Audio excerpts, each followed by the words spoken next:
Bonjour, je m'appelle Chloé Varin et je vais vous lire un extrait de Casting Charlotte.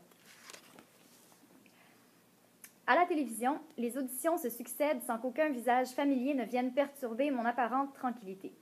Je reste zen, en surface. Plus que 2 étoiles sur la carte de la belle province. L'émission tire bientôt à sa fin, le supplice aussi.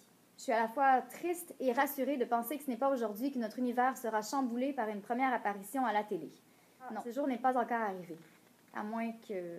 Restez à l'écoute pour connaître nos 2 dernières finalistes, commence Marc-Antoine, laissant ainsi la meilleure réplique à sa co-animatrice et dulcinée. Au retour de la pause, on vous transporte à Laval et au Bergeronne. Les cris simultanés de Rafi, sa mère et la mienne me font l'effet d'une bombe. À cause d'elle, je suis officiellement sourde des 2 oreilles, en plus d'être paralysée. La pause publicitaire semble durer une éternité. L'audition présentée au retour de la pause vient entamer mes dernières réserves de patience. L'accent traînant de cette Lavalloise trop maquillée me donne envie de zapper.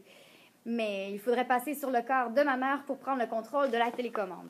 Alors je flatte machinalement mon chien, Nougat, pour passer le temps jusqu'à ce que l'image de la Lavalloise soit remplacée par un très gros plan d'une grosse face que je connais.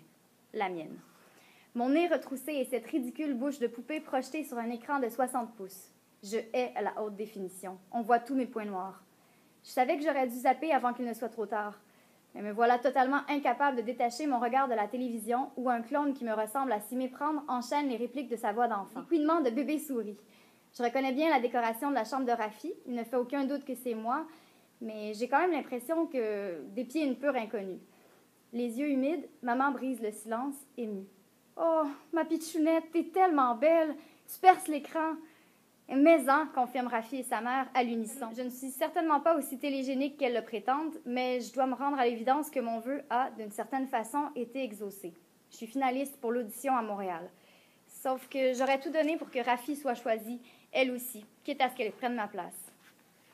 J'aurai bien d'autres occasions de visiter la métropole, mais la chance inouïe de jouer dans un film ne se présentera qu'une fois dans sa vie. Montréal m'attend et c'est hors de question que j'y aille sans ma meilleure amie.